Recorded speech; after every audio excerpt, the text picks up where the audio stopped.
అయిపోయింది. అమ్మవారి పైకి దండయాత్రకి వెళితే 11 రోజులు యుద్ధం భీకరంగా జరిగింది. ఆ యుద్ధంలో అమ్మవారు వాడి కళ్ళని పొడిచి, బాహువుల్ని నరికి, గుండెని చీల్చి సంహరించారు. దుర్గముణ్ణి సంహరించిన రూపమే దుర్గాదేవి. మన జీవితాల్లో దుర్గమమైన కష్టాల నుంచి కాపాడే తల్లి. లలితా సహస్రనామంలో దుర్లభ దుర్గమా దుర్గా దుఃఖహంత్రి సుఖప్రద అంటారు ఈ తల్లి గురించే.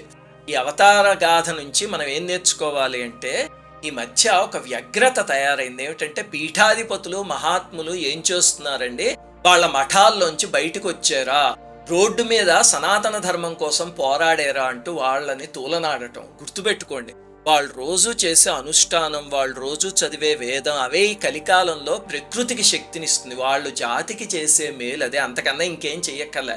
అందుకే చూడండి, వేదాన్ని వేద విధుల్ని హింస పెడితే సాక్షాత్ అమ్మవారే దిగొచ్చేశారు. వాళ్ళందరినీ కంటికి రెప్పలా కాపాడుకోవడం కూడా సనాతన ధర్మంలో బాధ్యత.